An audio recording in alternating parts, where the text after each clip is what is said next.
सोते हैं। तो एक बार की बात है, श्रीनाथ जी मंदिर में एक द्वारपाल की सेवा एक व्यक्ति को मिली। बहुत ध्यान से सुनना।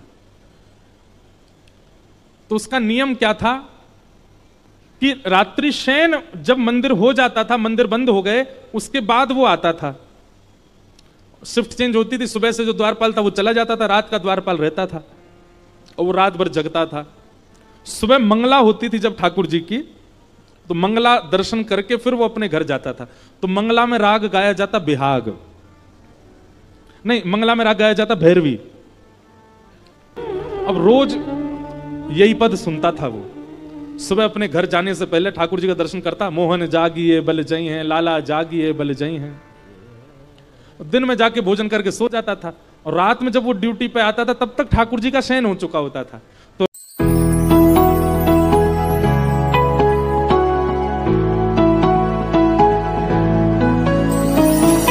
रात भर मंदिर की पहरेदारी करता था और वो रात भर यही गाता था, मोहन जागिए बल जई हैं। और हमारे ब्रज का नियम है, अगर आपने रात में भैरव गा दिया तो आपकी सेवा टूट जाएगी, क्योंकि ठाकुर जी उठ जाएंगे, फिर आपको मंगला करनी पड़ेगी ठाकुर जी की। ठाकुर जी की नींद कितनी कच्ची। कोई भैरव रात में गा दे गलती से अगर, तो ठाकुर जी उठ ही जाते हैं। और रात भर मंदिर की पहरेदारी करता, मंदिर के सब लोग तो सो गए जाके, और रात भर गाता, तेरे कारण श्याम सुंदर।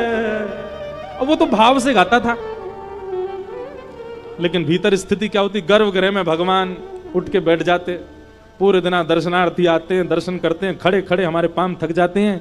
जैसे तैसे रात में सोते हैं, उसमें भी सुबह 4 बजे मंगला कर देंगे आके पुजारी, और जे और रात भर ये बिहाग वो भैरव गाता है। ठाकुर जी खूब कोशिश करें, कान बंद करें, इधर उधर सिर करें, लेकिन ठाकुर जी का स्वरूप ऐसा बन चुका है कि भैरव कोई छेड़ दे तो उठ जाते हैं। नहीं सोए ठाकुर जी रात भर। इतने में 4 बज गए, मंदिर के घंटे घड़ियाल बजे, मंगला आरती। सोई ठाकुर जी जाके अपने स्थान पर खड़े हो गए। अब मंगला होगी, कपाट खुले, जय हो श्रीनाथ प्यारे की जय, गोवर्धन नाथ की जय, गिरिराज धरण की जय। गुसाई जी ने आरती वगैरह तैयार करी, ठाकुर जी की आरती करने लगे। ठाकुर जी बेचारे रात भर के नहीं सोए, आंखें लाल पड़ गई हैं ठाकुर जी की। एक दिन हो गया, ठाकुर जी बोले कल बहुत सोऊंगा मैं, आज की और कल की दोनों की निद्रा कल पूरी करूंगा। रात में बेचारे गहरी निद्रा में, जैसे ही ठाकुर जी सोवे गए, शयन आरती हो गई, ठाकुर जी सो गए, सारे मंदिर के लोग चले गए, और रात में आया ड्यूटी पे उसने फिर से मोहन जागिए। और वो तो जिसको गाने की लत होती है ना, वो कुछ ना कुछ गुनगुनाता ही रहता है। ठाकुर जी बोले कहां करूं, या कोई आने तो आकर के मेरी सबरी निद्रा भंग कर दी है। 1 दिन 2 दिन 3 दिन हो गए, ठाकुर जी नहीं सोए। चौथे दिन बंधुओं ऐसा हुआ कि सवेरे मंगला करने के लिए जैसे ही गुसाई जी आए, तो ठाकुर जी अपनी ब्रह्म वेदी पर खड़े खड़े झोकाले में। गुसाई जी ने तुरंत पर्दा किया, पर्दा करके, जय जय आप सोए नहीं, नेत्र आपके लाल पड़े हैं, और ये इतनी निद्रा क्यों आ रही। ठाकुर जी बोले जल्दी गोद करो, मुझको नींद आ रही है। और ठाकुर जी गुसाई जी की गोद में ही सो गए। गुसाई जी ने ठाकुर जी की पूरी सेज देखी, कोई ऐसा तो नहीं कि भैया चद्दर में कछु घुस गए हो, ठाकुर जी को कुछ चुभ रहे हो, सब देखा, लेकिन कोई भी ऐसी बात नहीं। आज श्रृंगार आरती 4 घंटा विलंब से हुई ठाकुर जी सो गए। जब ठाकुर जी उठे, श्रृंगार किया, गुसाई जी बोले जय जय आप सोए क्यों नहीं, कोई पीड़ा आपको। ठाकुर जी बोले तुमने नया द्वारपाल रखो है, रात भर भैरव गावे, ये सुबह मंगला में भैरव सुन के जावे, फिर रात में आवे, रात भर भैरव सुनावे, मेरी नींद टूट जाए। गुसाई जी को क्रोध आया और गुसाई जी ने उस द्वारपाल को सेवा से हटा दिया। 3-4 दिन निकल गए। अब 3-4 दिन बाद ठाकुर जी की जैसी सुबह सुबह मंगला आरती होने लगी, तो मंगला आरती में फिर देखे ठाकुर जी आज फिर झोंका ले रहे हैं। गुसाई जी बोले जय जय अब तो मैंने वो सेवाते हटा दियो, अब तो रात भर आपको राग नहीं सुनाई देते होंगे, अब क्यों नींद आ रही है आपको। ठाकुर जी बोले अब राग बदल गए, अब हमको भैरव सुन के नींद आती है। अब रात में भैरव सुन सुन करके हमारी आदत होगी, जब तक भैरव नहीं सुनाओगे। अब मंगला में सब भैरव गा रहे हैं, ठाकुर जी को उठाती सब भैरव सुना रहे हैं, अब भैरव गा रहे हैं तो हमको नींद आ रही है, क्योंकि अब उसकी वजह से हमारी आदत हो गई है भैरव सुन के सोने की। और भैया तुमने वाकु सेवा से गलत निकालो, वाकु बुलाओ, वाकु स्वर बहुत अच्छा लगे, अब तो वाके काजे मैं भैरव भी सुनूंगा रात में। इतना ठाकुर जी प्रेम करते हैं गायन से। अपनी निद्रा और अपनी सुसुप्ति, अपनी जागृति, अपना भोग सब परिवर्तित कर देते हैं ठाकुर जी किसी के स्वर पर। एक बात लिख लीजिएगा, अगर किसी व्यक्ति को कंठ अच्छा मिला है, अगर किसी व्यक्ति को कंठ अच्छा मिला है, हम व्यास मंत्र से प्रमाणित अपने हस्ताक्षर करके यह बात कह सकते हैं, अगर वो अपने कंठ का पूर्ण प्रयोग ठाकुर जी की सेवा में लगा दे तो कुछ ना करे, गागा करके ठाकुर जी को प्राप्त कर लेगा। कंठ की सेवा इतनी प्रिय है ठाकुर जी को। अगर किंचित भी किसी को कंठ मिला है तो, और क्षमा करना, इस जन्म में जिनको कंठ नहीं मिला, अगली बार अच्छा प्रयास करना, अगले जन्म में ठाकुर जी कह रहे ठाकुर जी गलो दे दो। और ये बात मैं नहीं कह रहा हूं, अष्टसखा के कुम्मनदास जी कहते हैं कि जिसके पास कंठ है ठाकुर जी उसको निश्चित मिलेंगे, बस वो कंठ से लोक रंजन ना करे, ठाकुर जी को रिझावे। और यदि कहीं गावे भी, कहीं सुनावे भी, तो सबको जोड़ने के लिए गावे। हम इसी बात से बंबई छोड़ के कथा करने लग गए, नहीं तो हम तो संगीतज्ञ बनने जा रहे थे, पर इसी बात से हमारे नाना जी पंडित श्री कृष्णलाल शास्त्री जी ने हमको मोड़ दिया। बोले लोक रंजन मत करे लाला, गले ते करनो है तो श्री कृष्ण रंजन कर। तब से फिर कथा में लग गए। तो जिसने पाया गा के पाया, इसलिए गाना प्रारंभ करो, और स्वर नहीं है तो धीमे धीमे गाओ, पर गाओ। गोपियों ने गोपी गीत गाया, ठाकुर जी प्रकट हो गए और भगवान ने सब गोपियों के साथ में महारास किया। भोपाल आने से पहले शरद उत्सव था गिरिराज जी में, 4 दिन की कथा थी।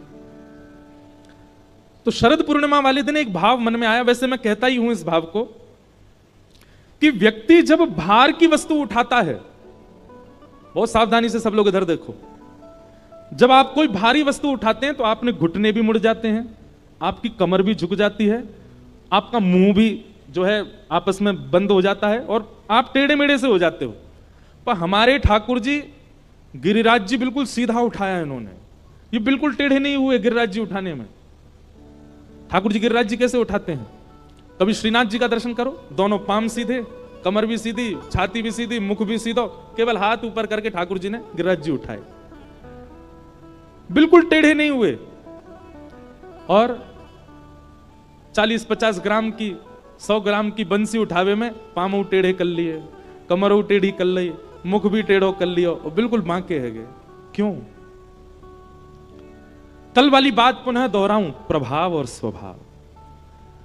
श्री गिरिराज धारण करने में ठाकुर जी का प्रभाव दिख रहा है, ऐश्वर्य दिख रहा है, और ऐश्वर्य पर ज्यादा ठाकुर जी का प्रकाश नहीं होता, इसलिए ठाकुर जी सहज भाव से खड़े हो गए। लेकिन वंशी धारण ठाकुर जी स्वभाव युक्त होकर के करते हैं। वंशी धारण ठाकुर जी सबको अपनी ओर बुलाने के लिए करते हैं, सबको आकर्षित करने के लिए करते हैं, सबके चित्त में प्रेम प्रवाह के लिए करते हैं। तो वहां ठाकुर जी छोटी सी वंशी को धारण करने के लिए 2 भुजाओं का प्रयोग करते हैं, अपनी अधर पर उसको सुलाते हैं, पाम ठाकुर जी के त्रिभंग हो जाते हैं, कमर भी टेढ़ी हो जाती है और ठाकुर जी मंद से झुक जाते हैं, मानो जैसे कितना भार पड़ रहा हो। तो भार नहीं पड़ रहा है, प्रेम के आगे ठाकुर जी नतमस्तक हो रहे हैं, प्रेम के आगे ठाकुर जी त्रिभंगी हो रहे हैं, इसलिए ठाकुर जी वंशी ऐसे धारण करें। गिरिराज जी बिल्कुल सीधे धारण करते हैं। हम लोग उल्टे हैं, हम लोग प्रभावशाली भाव को ज्यादा प्रकाशित करते हैं और अपने स्वभाव को गौड़ रख लेते हैं, स्वभाव को गोपनीय कर। और आजकल तो बड़ा, जब से सोशल मीडिया का टाइम आया तब से अलग हो गया है, अब व्यक्ति स्वभाव को भी प्रभाव में ला करके प्रकाशित कर देता है। दया, दान गुप्त करने वाले भाव हैं, पर वो भी सब प्रकाशित करते हैं, उसको लोग प्रकाश में ले आते हैं, सेवा को लोग प्रकाश में ले आते हैं। हम अपने गिरधर लाल जी का नित्य चित्र नहीं डालते कहीं पर भी, बहुत कभी कभी मन हुआ तो डाल देते हैं। क्यों? अरे हमारे निज ठाकुर जी हैं, निज हमारी संपत्ति सबको क्यों दिखाएं रोज? हाँ, कोई दर्शन करने आए तो आके कर जाओ, पर रोज क्यों दिखाएं ठाकुर जी? कुछ निजता होनी चाहिए। ये सोशल मीडिया के टाइम में हम लोग बहुत ज्यादा प्रकाशित हो गए। अब अपनी थोड़ी निजता रखो। कई बार इस बात पर भी लोग हमसे प्रश्न करते हैं, बोले आप कह रहे हो निजता रखो, आपकी भी तो हर समय कुछ ना कुछ डलता ही रहता है। कथा से संबंधी डलेगा ज्यादा से ज्यादा, आजकल कभी कभी खेलने जाते हैं उसका डल जाता है, लेकिन वो दोनों बात, युवा बहुत है ना, तो युवाओं को कुछ प्रेरणा मिले उसके लिए। बाकी हम क्या खा रहे हैं, क्या पी रहे हैं, कब सो रहे हैं, पाम टूट गया, ओहो फ्रैक्चर हो गया, मैंने देखो प्लास्टर लगवा के आया, डॉक्टर ने ऐसा। क्यों जरूरी है ये सब करना? इन सब का प्रकाश नहीं होना चाहिए। अपने जीवन में थोड़ी निजता लाइए। हमारे प्राचीन भारत में लोग बहुत गोपनीय रहते थे, और विशेष रूप से भजन तो गोपनीय ही करना चाहिए, उसका प्रकाश नहीं ज्यादा। थोड़ी निजता लाओ, और कम से कम स्वभाव को तो निज ही रखो। वो निज जनों को ही दिखना चाहिए, सबको नहीं। हमारे वृंदावन में किशोरी जी घूंघट में बैठी हैं, प्रत्यक्ष दर्शन नहीं है, निज भाव में। क्यों? ठाकुर जी का प्रेम स्वरूप है। तो गोवर्धन धारण किया ठाकुर जी ने। तत्पश्चात इंद्र ने आकर के भगवान से क्षमा मांगी, और इंद्र ने आकर के भगवान की स्तुति की कि पिता गुरुस्त्वं जगतामधीशो दुरत्ययः काल उपात्त दंड हिताय शिक्षा तनुभि समीहसे मानम विधुन्वन् जगदीश मानिना। इंद्र ने भगवान से क्षमा मांगी कि मैंने 7 दिन तक वर्षा की, आप खड़े रहे। भगवान ने इंद्र को क्षमा कर दिया, पर ब्रह्मा जी को क्षमा नहीं किया था। ब्रह्मा जी से भी एक अपराध हुआ था। कल मैंने शीघ्रता में वो प्रसंग सुनाया नहीं, पर आप सबको शायद पता हो कि ब्रह्मा जी को एक बार ठाकुर जी पर संशय हुआ। भगवान ने क्या किया? मधुमंगल के मुंह पे लगी हुई कड़ी चाट गए अपनी जीभ से, वहां के मुंह को पकड़ के चाट गए। ब्रह्मा जी बोले राम राम राम, ये भगवान है, ये परमात्मा है। वो ग्वारिया मधुमंगल, वो नहाता भी नहीं ढंग से, वहां के मुंह पे लगी हुई कड़ी चाट गए अपनी जीभ से। और ठाकुर जी पर संशय करके ब्रह्मा जी ने भगवान के ग्वाल बालों का हरण कर लिया। अब ठाकुर जी के ग्वाल बाल हरण कर लिए। भगवान यमुना स्नान करके आए, देखा मेरे ग्वाल बाल कहां गए, दिव्य दृष्टि से देखा तो ब्रह्मा जी हरण करके ले गए। तो ठाकुर जी ने अपने भीतर से ही उतने ग्वाल बाल बछड़ा बछिया सब प्रकट कर दिए। और ब्रह्मा को तो मैं बताऊंगा। 1 वर्ष बाद ब्रह्मा जी देखने आए कि मैं देखूं वो बहलूपिया बना डोल रहा है भगवान, उसकी स्थिति कैसी हो रही होगी बिना ग्वाल बालों के। तो ब्रह्मा जी जैसी पृथ्वी पर आए तो जितने ग्वाल बालों का हरण करके ब्रह्मा जी ले गए, सब घूम रहे थे नीचे। ब्रह्मा जी बोले इनका तो मैं हरण कर ले गया था, ये नीचे कहां से आ गए? समझ गए, बोले ये तो परमात्मा है, इन्होंने स्वयं से प्रकट कर दिए सब। क्षमा मांग लूं मैं जाकर के, लेकिन खाली हाथ नहीं, जिनका हरण करके ले गया उनको संग लेके आता हूं, फिर क्षमा मांगूंगा। अब ब्रह्मा जी यहां पृथ्वी पर भ्रमण कर रहे थे, भगवान ब्रह्मा का रूप धारण करके ब्रह्मलोक चले गए। और ब्रह्मा जी बनकर के भगवान गए और ब्रह्मलोक में जाके सबसे कह दिया, हमें अभी अभी खबर मिली है हमारे जैसा एक और ब्रह्मा डोल रहा है, अगर वो आ जाए तो उसको मार पीट के भगा देना। और ठाकुर जी जाकर के ब्रह्मलोक में बैठ गए। इतने में ब्रह्मा जी आए। अब जैसे ही ब्रह्मा जी पहुंचे, द्वारपाल तो लिए डंडा लेके भागे उनके पीछे। ब्रह्मा जी बोले तुमको शर्म नहीं आती, ब्रह्मा के पीछे भागते हो? बोले तेरे जैसे ब्रह्मा बहुत डोलते हैं, भैलूपिया चल भाग यहां से, हमारे असली ब्रह्मा तो भीतर बैठा है। तो ब्रह्मा जी स्वीकार कर लेते हैं अंत में कि मैं नकली हूं, मुझे असली का दर्शन कराओ। तो ब्रह्मा जी को लेकर के जब ब्रह्मलोक में गए तो सबको तो सिंहासन पर ब्रह्मा जी दिख रहे थे, पर ब्रह्मा जी को साक्षात नारायण दिखे। और जाकर के उन्होंने भगवान की स्तुति गाई, विशुद्ध सत्वम तब धाम शांतम। हे नाथ आप साक्षात विशुद्ध हो, मेरे अंदर अपराध प्रकट हो गया, मैंने आपके रूप को नहीं समझ पाया, मैं आपके भाव को नहीं समझ पाया, मुझे क्षमा कर दो। ब्रह्मा जी ने खूब लंबी स्तुति गाई, पर ठाकुर जी ने उनको क्षमा नहीं किया। आज इंद्र को क्षमा कर दिया। हमारे ब्रज के रसिक जन कहते हैं क्यों, जबकि ब्रह्मा इंद्र से बड़े हैं, ठाकुर जी ने उनको क्षमा नहीं किया? बोले दोनों की क्रिया में अंतर है। इंद्र की जो क्रिया है उसमें सब ब्रजवासी ठाकुर जी के समीप आ गए, और ब्रह्मा की जो क्रिया है उससे ब्रजवासी दूर हुए। ब्रजवासी यानी कि भक्त, जिस क्रिया से सब ठाकुर जी के सामीप्य में आ जाएं, वो क्रिया ठाकुर जी को प्रिय लगी, इसलिए इंद्र को क्षमा कर दिया। लेकिन ब्रह्मा ने तो ठाकुर जी के वैष्णव जनों को दूर किया, इसलिए ठाकुर जी ने उनको क्षमा नहीं किया। इंद्र को आज ठाकुर जी ने क्षमा किया, और इसी समय भगवान का नाम पड़ा क्या? इंद्रेश। इंद्रस्य ईश्वरः इति इंद्रेशः। जो इंद्र के स्वामी हैं, इंद्र को भी अपना दास बनाते हैं, उनका नाम पड़ा फिर इंद्रेश। और यहीं से हमारे पिताजी ने हमारा नामकरण किया इंद्रेश। और एक बात देखो, यह भी एक संयोग है कि हम रामानुज संप्रदाय के, हमारे इष्ट सामने बैठ के कथा सुनते हैं, शंख चक्र गदा पद्मधारी नारायण, पर हमारी सेवा के ठाकुर जी गिरधर लाल, और वो गिरधर कौन है? वही तो इंद्रेश है। इंद्र के ईश कब बने? जब गिरिराज जी धारण किए। तो ये एक पंक्ति में गाता हूं ना कथा में, कई जन्मों से बुला रहे हो, कोई तो नाता जरूर होगा, नजरों से नजरें मिला न पाऊं, मेरी नजर का कसूर होगा, तुम ही तो मेरे माता पिता हो, तुम ही तो मेरे बंधु सखा हो, कितने रिश्ते तुम संग मेरे, कोई तो रिश्ता जरूर होगा।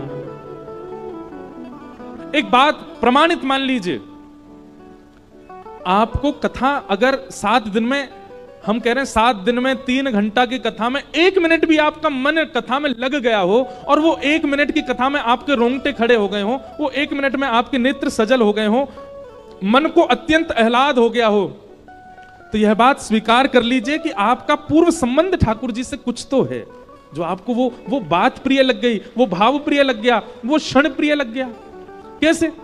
हमने ठाकुर जी को देखा तो है नहीं, हम ठाकुर जी से मिले तो है नहीं, ठाकुर जी से कभी हमारा संवाद तो हुआ नहीं, फिर यह कथा इतनी प्रिय क्यों लगती है? वृंदावन जाकर के वह धाम क्यों प्रिय लगता है? वृंदावन के वैष्णव संत जनों को देखकर के उनके सामने सब समर्पित करने की इच्छा क्यों प्रकट हो जाती है? वृंदावन के प्रसाद को लेते समय कंठ इतना आनंद में क्यों आ जाता है? कथा सुनते सुनते नेत्र सजल क्यों हो जाते हैं? संबंध तो है ठाकुर जी से। कोई अपराध हमसे छोटा सा बन गया होगा, जिसके कारण ठाकुर जी ने पुनः मानव बना करके भेज दिया, और आज मानव बनकर के हम अपनी क्रियाओं को क्रियान्वित कर रहे हैं। पर जब कथा सुनी, जब सत्संग सुना, जब किसी संत रसिक की वाणी सुनी, तो वाणी सुनकर के मन आह्लादित हो गया, मानो हम तो भूल गए कि हमारा पूर्व संबंध क्या था ठाकुर जी से, पर हमारी चेतना को याद है, हमारी आत्मा को स्मृति है कि नहीं, ठाकुर जी से कुछ तो संबंध है, कोई तो भाव है।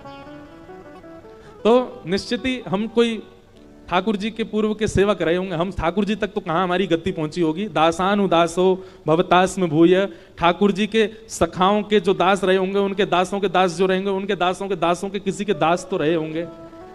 कोई अपराध के कारण ठाकुर जी से विलग हो गए, पुनः जन्म हुआ, परंतु इस जन्म को सार्थक कर दिया, और हम मानते हैं कि हमारा जन्म सार्थक हो रहा है। क्यों? हम जो सेवा कर रहे हैं ये ठाकुर जी ने दी है, बस हम एक ही आशीर्वाद मानते हैं ठाकुर जी से, या के अलावा हमसे कोई काम बन ही नहीं पाए, बाकी सब काम में हम फिसड्डी रह जाएं, बस कथा हमसे हो पाए, और कोई काम के नहीं रहे। बस नाथ जीवन भर, जब तक श्वास है, जब तक वाणी है, जब तक जीवन है, जब तक प्राण है, तब तक ये कथा करते रहें, बस अपने जन्म को सफल कर दें इस कथा के माध्यम से। तो संबंध सबका है ठाकुर जी से प्राचीन। जिनका नहीं है वो कथा बाहर से पंडाल देख के भी निकल जाते हैं, जिनका नहीं है वो बगल में रहते हुए भी नहीं आ पाएंगे यहाँ पर, और जिनका है वो मंडीदीप से भी आ जाएंगे, जिनका है वो इंदौर से भी आ जाएंगे, जिनका है वो वृंदावन से भी आ जाएंगे, जिनका है वो विदिशा से भी आ जाएंगे, जिनका है वो सागर से भी आ जाएंगे।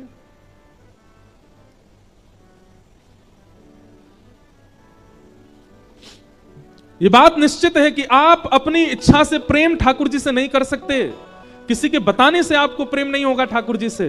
ठाकुर जी के प्रति प्रेम होगा कब? जब ठाकुर जी आपको प्रेम भरी दृष्टि से देख लेंगे, और उससे अगर हमारा सहज प्रेम या प्रीति या मन जुड़ जाए तो हम लोग सहज कह उठते हैं, भाई तेरे से कोई पुराना संबंध तो है हमारा। कोई व्यक्ति विशेष, चाहे वो सखा के रूप में आवे, चाहे वो गृहिणी के रूप में आवे, चाहे वो कोई नहीं तो कथा में बैठे हैं तो बगल में बैठा वाला व्यक्ति श्रोता है, वो कथा में ही मिले हैं, लेकिन उसके प्रति भी वो सहज एक संबंध जैसा अनुभव होता है, तो हम सहज कह उठते हैं कि हमारा कहीं पूर्व का संबंध तो नहीं। तो ठाकुर जी के प्रति भी जब आपका यह स्नेह प्रेम बढ़ता है ना, तो वहां भी इस बात को लागू कीजिए, आप कोई तो थे ठाकुर जी के समय पर। किसी को भी उठा लीजिए, मीराबाई माधवी नाम की गोपी थी द्वापर में, सूरदास श्री उद्धव जी महाराज, आपको पता है उद्धव जी ही सूरदास बनकर के आए हैं। क्यों? क्योंकि ठाकुर जी के निभृत निकुंज में किसी का प्रवेश नहीं है, केवल ठाकुर जी और किशोरी जी लीला कर रहे थे। ललिता विशाखा द्वार रोक करके खड़ी हैं कि कोई भीतर ना जाए। तभी उद्धव जी महाराज आ गए। उद्धव जी भगवान के सखा। तो उद्धव जी महाराज जैसे ही भीतर प्रवेश करने लगे, ललिता विशाखा ने रोका। सब लोग बहुत ध्यान से सुनो। बोले ठाकुर जी निवृत्त निकुंज में बैठे हैं, यहां किसी का प्रवेश नहीं है। उद्धव जी बोले निवृत्त निकुंज हो या कोई सी निकुंज हो, हमारा प्रवेश सब जगह। ललिता विशाखा बोली उद्धव अपनी द्वारिका में चलाना या मथुरा में चलाना, ये वृंदावन में नहीं चलेगी तुम्हारी। वृंदावन में सखियों की चलती है, हमारी इच्छा से ठाकुर जी पाते हैं, हमारी इच्छा से सोते हैं, हमारी इच्छा से चलते हैं। उद्धव जी बोले ठाकुर जी को अगर पता चल गया ना कि द्वार पर उद्धव आया है, अपनी सब लीला वीला छोड़ के आ जाएंगे बाहर, इतना प्रेम करते हैं मुझसे। ललिता विशाखा बोली वो सबसे ऐसे ही स्नेह बांध देते हैं, सबको ऐसे ही लगता है कि वो सबसे ऐसे ही प्रेम करते हैं, पर ऐसा कुछ नहीं है। वो ब्रज के लिए उनका अलग ही भाव है। उद्धव जी बोले देखिए मेरा समय खराब मत करो, मुझे भीतर जाने दो। ललिता विशाखा ने मना किया। उद्धव जी हठ पूर्वक निकुंज में प्रवेश कर गए। तो सखियों ने उनको शाप दे दिया, बोले तो जाओ तुम हठ पूर्वक जा रहे हो भीतर, लेकिन हमारा शाप है कि तुम नेत्रहीन हो जाओगे, कुछ नहीं दिखेगा तुमको भीतर।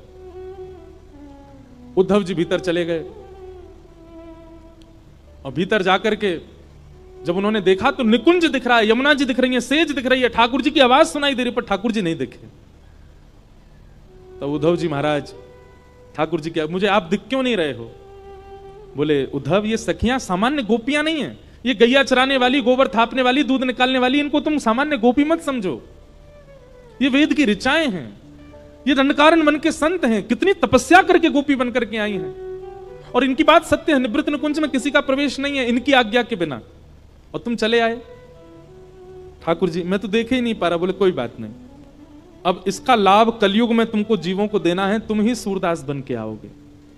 नेत्र नहीं होंगे, पर बिना नेत्र के भी मेरी उन लीलाओं का दर्शन करोगे जो नेत्र वाले भी नहीं कर पाए, और उन लीलाओं को लिख करके तुम पूरे जग को मेरे भाव से आस्वादित कराओगे। वही उद्धव जी सूरदास बन के आए।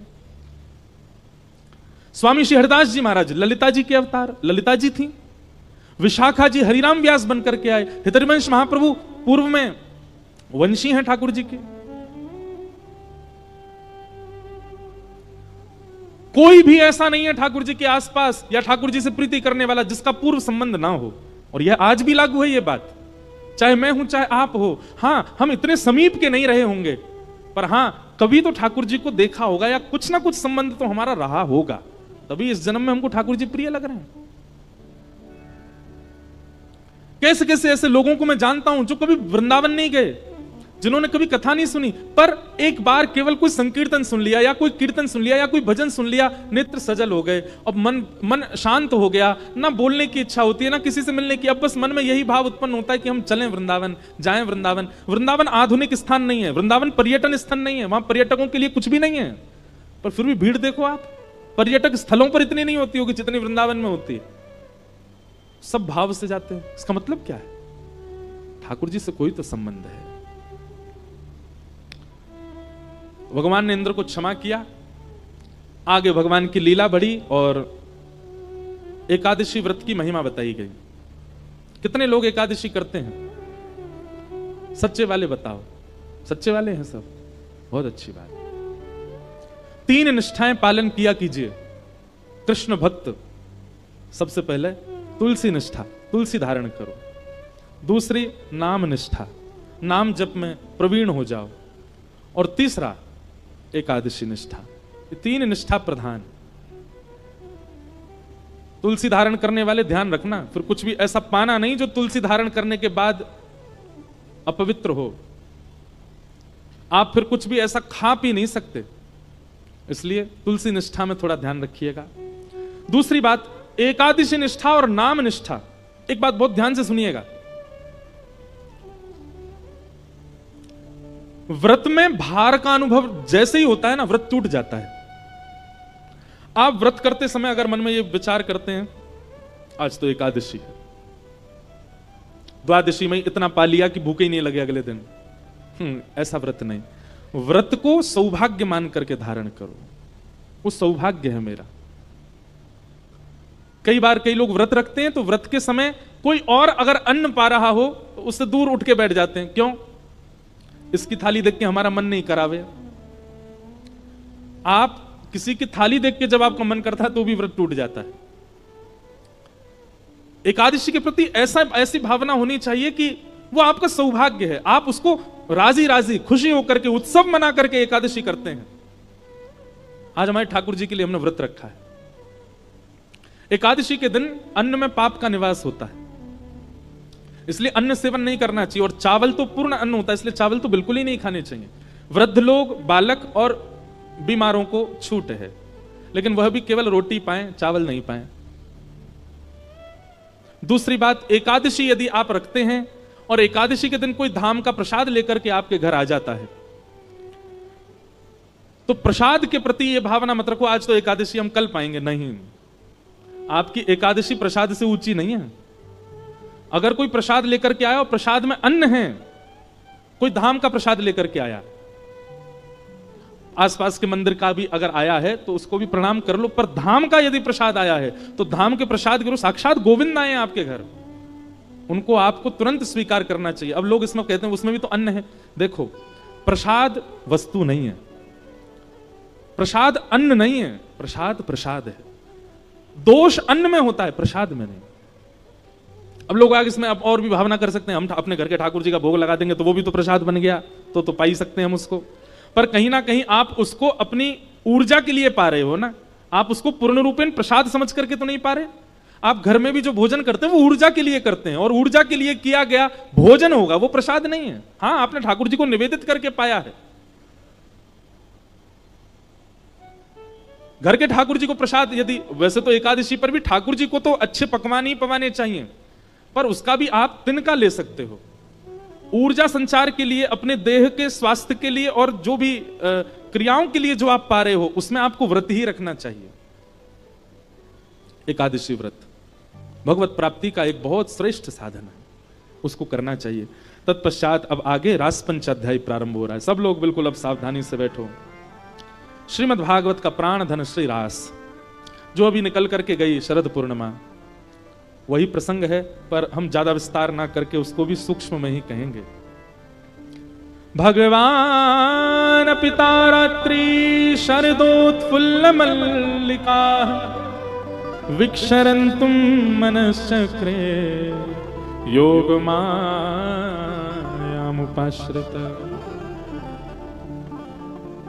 ब्रज की जितनी भी गोपियां हैं बंधुओं, ये दिखने में एक गोपी है, एक शरीर है, एक मानव है, परंतु अंतरंग आत्मा जो है वो सदा सर्वदा से भगवत प्राप्ति करने वाला कोई वैदिक संत है जो कब से प्रतीक्षा कर रहा है भगवत प्राप्ति के लिए।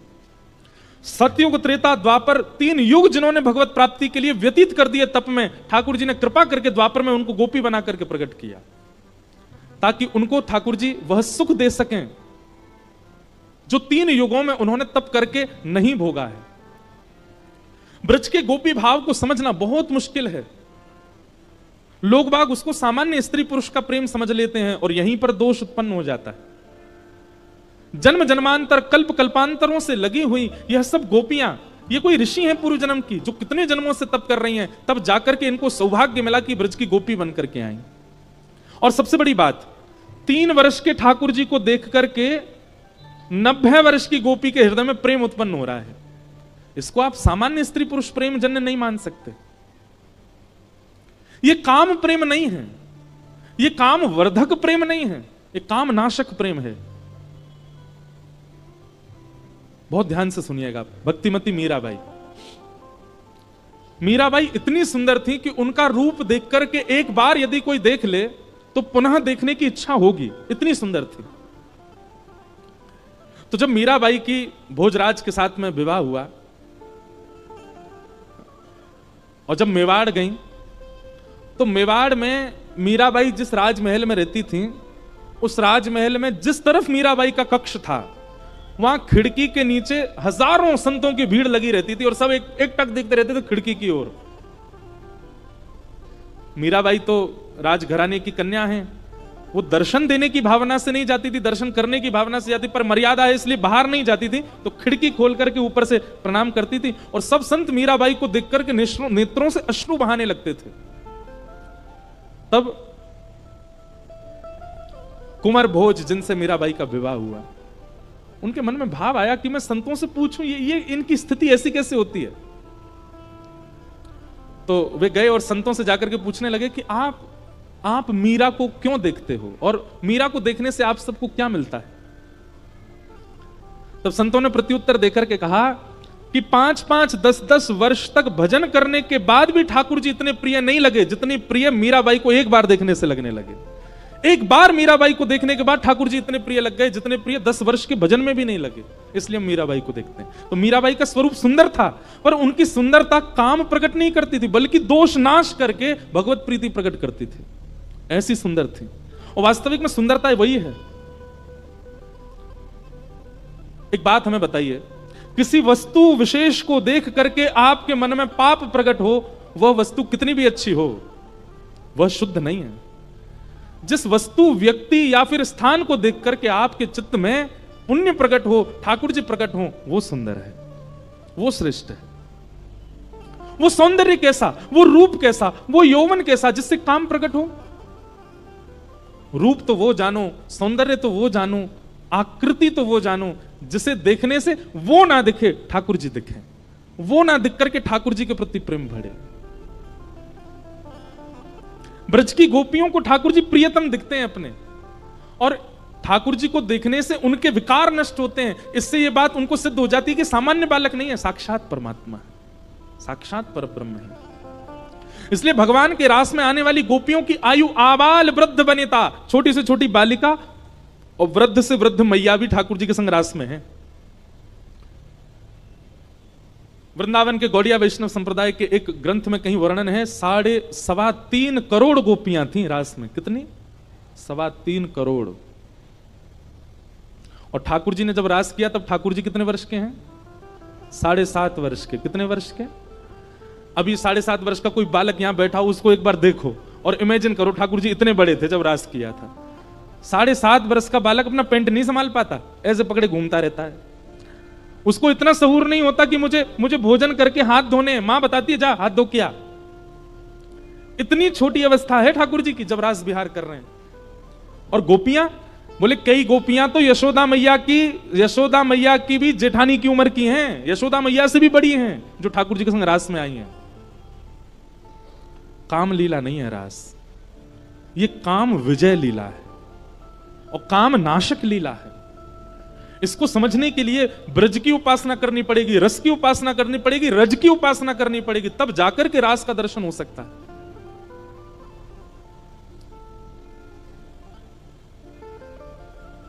आज शरद पूर्णिमा का चंद्रमा जैसे उदित हुआ आकाश में, भगवान ने टेर बजाकर के वंशी में सब कृष्ण प्रेम में उन्मुक्त गोपियों को बुलाया।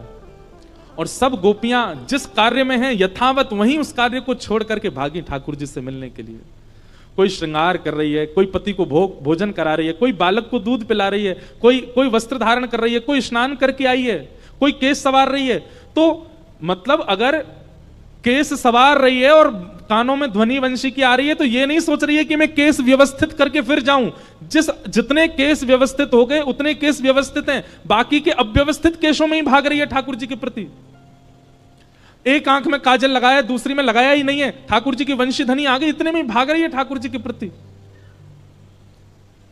कोई अपने बालक को भोजन करा रही है, लेकिन बीच अवस्था में ठाकुर जी, कोई एक कान में कुंडल पहन करके दौड़ी है, किसी ने केवल एक आंख में काजल लगाया है, कोई सिंदूर सिर पर लगाने की जगह अन्यत्र कहीं लगा करके दौड़ पड़ी है। ऐसी अव्यवस्थित होकर के गोपियां सब वंशी धुन सुनकर के दौड़ रही हैं। इसका अभिप्राय क्या है? ठाकुर जी जा दिन चित्त में आ गए ना, उस दिन संभलना भूल जाओगे आप। जब तक संभलना आ गया, जब तक संभलने की स्थिति में हो, जब तक सजने की स्थिति में हो, संवरने की स्थिति में हो, समझो भी संसार के ही हो, ठाकुर जी जादना चित्त में आ गए, सब भूल जाओगे। कैसे बन के रहना चाहिए, कैसे सज के रहना चाहिए, कैसे संभल के रहना चाहिए, ये स्थितियां सब ठाकुर जी दूर कर देंगे।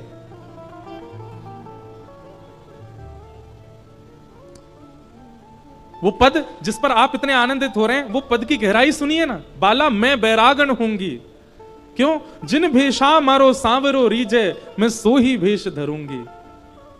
बाला मैं बैरागन होंगी। ठाकुर जी जीवन में आते हैं तो आप अपने तन को प्रायोरिटी नहीं देते कि मुझे ऐसे पहन करके रहना है। सेवा भाव जिसके चित्त में आ जाता है वो सजना सवरना भूल जाता है, वो केवल सेवा के लिए रहता है। फिर सेवा भाव जिसके चित्त में आ जाता है, प्रेम लक्षणा भक्ति जिसके चित्त में आ जाती है, उसकी जीव फिर ये नहीं चाहेगी मैं ये खाऊं, ऐसा खाऊं, वैसा खाऊं, जो मिले बस जीवित रहने के लिए पालूं। एक प्रकार से वो अव्यवस्था में व्यवस्थित रहना सीख जाता है जिसके चित्त में ठाकुर जी आ जाते हैं। वो एक आसन पर बैठ करके पूरी कथा सुन सकता है। वो बिना पंखा, बिना एसी, बिना किसी व्यवस्था के भी एक स्थान पर अधिक समय तक विराज सकता है। ये अव्यवस्था में भी व्यवस्थित होना सिखा देते हैं ठाकुर जी।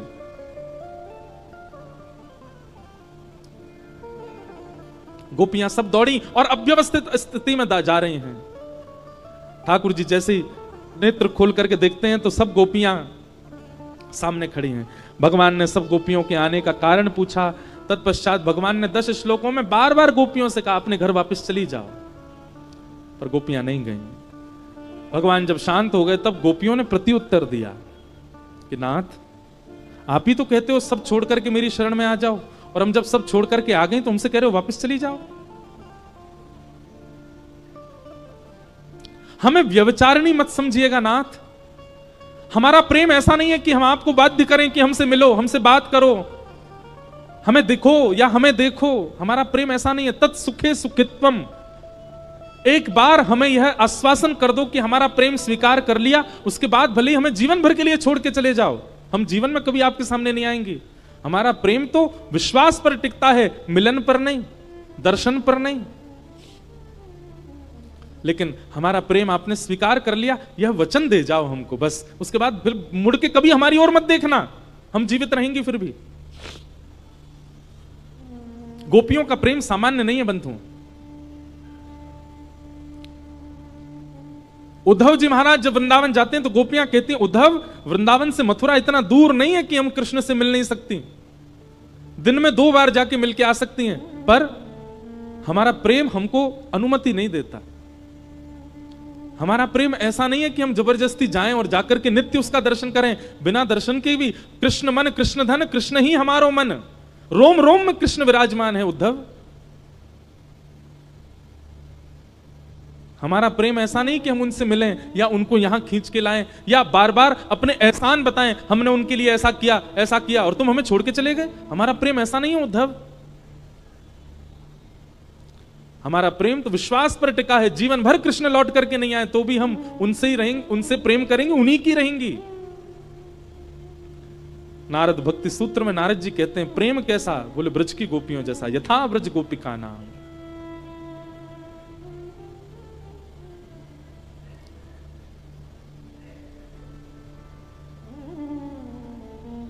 ठाकुर जी गोपियों की बात सुनते हैं और फिर गोपियों से कहते हैं अरे मैं तो परीक्षा ले रहा था आप सबकी, आओ चलो हम रास करते हैं। और ठाकुर जी गोपियों के संग रास करने लगे।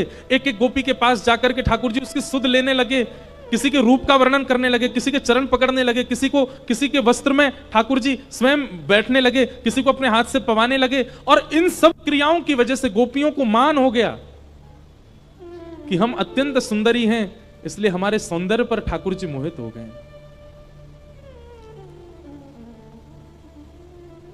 बंधुओं,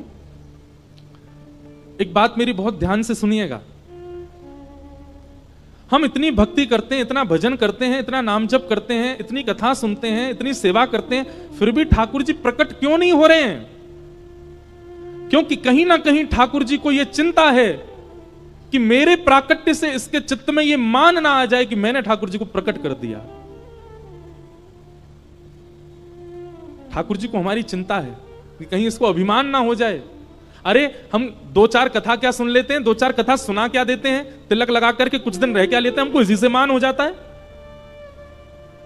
ठाकुर जी प्रकट हो गए, हमारे हाथ से पाने लगे, हमसे श्रृंगार कराने लगे, हम तो ढिंडोरा पीट देंगे पूरी दुनिया में। मान करेंगे कि हमारी भक्ति की सामर्थ्य देखो, ठाकुर जी प्रकट कर दिए। इस भय के कारण ठाकुर जी प्रकट नहीं होते कि कहीं इसको मान ना हो जाए, क्योंकि गोपियों के चित्त में मान हो गया। और जैसे ही मान हुआ, ठाकुर जी सर्वांगीण गोपियों के मध्य से अंतर ध्यान हो गए, और ठाकुर जी के अंतर ध्यान होते ही गोपियां विचलित हो गई। हे श्याम सुंदर, मधुसूदन, माधव, गोपीनाथ, गोवर्धन, कहां हो आप? अर्धरात्रि का समय, विहंगम जंगल, गोपियों को छोड़ करके ठाकुर जी चले गए। अबला नारियों की तरह सब गोपियां ढूंढ रही हैं कि श्याम सुंदर कहां है।